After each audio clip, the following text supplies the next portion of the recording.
She's standing on the corner like an angel in disguise. I want to try and warn her. She's got dangerous eyes. Dangerous eyes. I like that.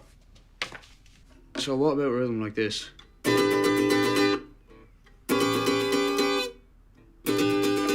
Nice.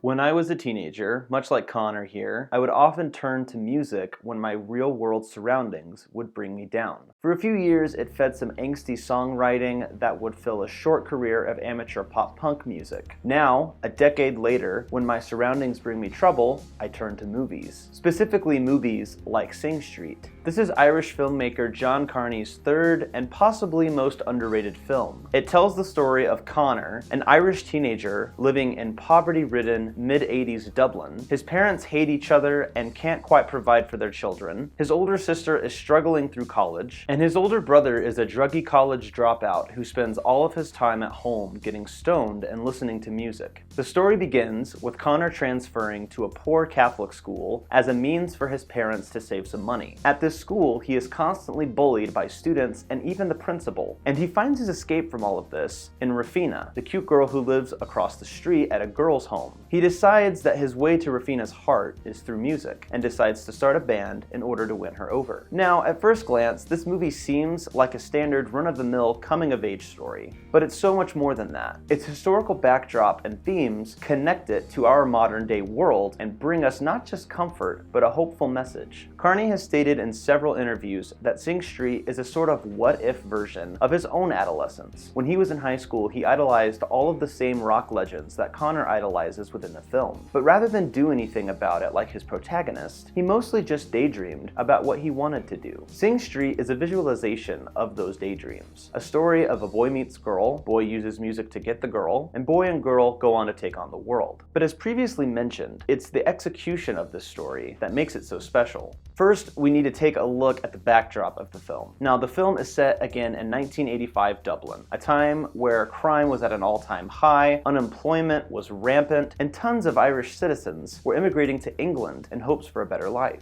Now already, we can see a connection between our modern-day United States and these circumstances that were facing Dublin at the time. So we automatically have a connection to Connor and his family. We live in an almost identical world as he does. And alongside these issues, we currently live in a world with a completely separate laundry list of problems that are affecting us right now. And these issues affecting us make our situation even more frustrating and more hopeless. In this specific scene, Connor is talking to his friends about the definition of happy sad, a concept that has just been introduced to him through his brother through the band The Cure. And he talks about how awful the world is and how it's filled with morons and evil people and rapists and all these awful people, and that amongst all of these people, he's going to ignore all of that, he's going to press onward, he's going to be strong, and he's going to make some art. Carney constantly places his protagonist in situations that bring him trouble. From his bullies at school, to his rough home life, to his constant struggle to win over Rafina. And not once does he let any of these hardships take victory over him. He's constantly looking for the most positive and effective route to confront his problems. His relationship with his brother, Brendan, comes into major play when it comes to this dynamic. Now, Brendan was in a similar place when he was Connor's age. However, he wasn't as strong as Connor, and he ultimately burned out and became the druggy shut-in that we're seeing in the film. It's Brendan's musical influence that fuels his relationship with Connor. Brendan sees Connor's dream and a means of achieving it. He is determined to help him do what he could not. This brotherly love is the strongest emotional element within the film, no doubt. It is what ultimately pushes Connor throughout the film to do several things like start the band, to write original music, to chase after Rafina, and it's also what ultimately pushes the film and Connor to the central theme of the film, which is to follow your dreams no matter what obstacles lie in your path.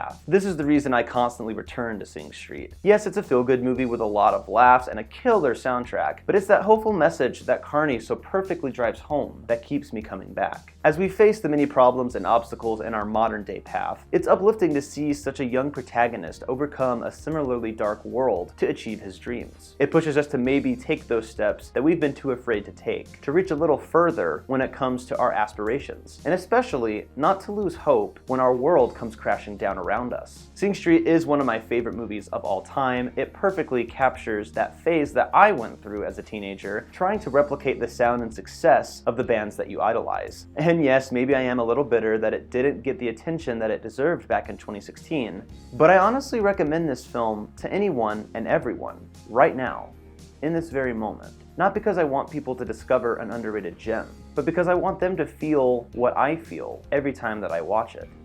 Hope and motivation.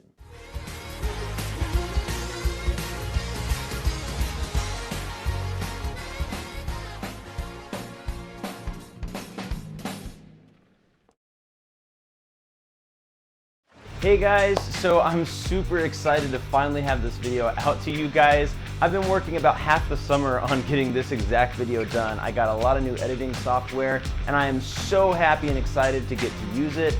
As you could probably tell, my channel has taken a little bit of a turn. I've changed the name and there is going to be a new format. I'm going to start doing video essays now. It just seems like a better format to kind of fit what I'm interested in. So get excited for some new videos that are going to be coming your way, guys. Thanks so much. We'll see you later.